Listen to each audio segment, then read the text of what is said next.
Dead to Rights is all about extreme visceral combat. It's all about action, adrenaline. We have awesome violence.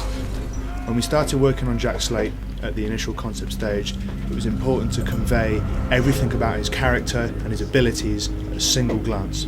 Jack Slate was an action hero and in many ways an action anti-hero.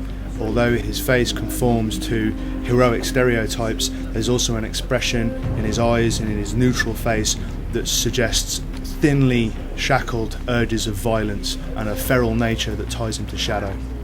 We took the obvious route and tried to make the characters photoreal, but when we started playing we kind of found that it backfired on us. It was just so visceral, it just made people uncomfortable playing, hitting these really kind of photorealistic characters and seeing them react to it.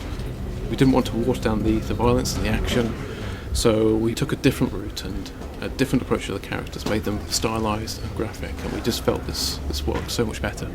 In terms of the palettes used, we went for a palette that suggested subconsciously a police officer, so we used blues, greys, cold tones and lots of black and white. He wears colours of authority even though he's dressed in plain clothes. With our characters, the gameplay is always the first consideration when it comes to designing them.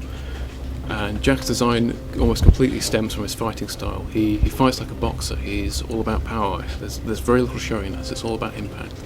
The guy is basically a tank. So we have a very muscular, hugely stacked design to reflect that. Jack and Shadow were definitely designed as a pair. They both share this wild, lupine look and their feral nature. Shadow is quite literally Jack's animalistic side. When it came to making Shadow, we had to be as practical as possible. He's an agile and powerful character, and we needed to make sure that the model would allow the animators to move him in such a way that this was clear.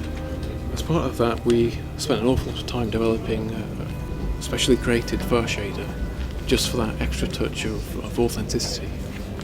Shadow looks like a real dog, he acts like a real dog, he feels as if he's that proper canine as opposed to some stupid AI buddy.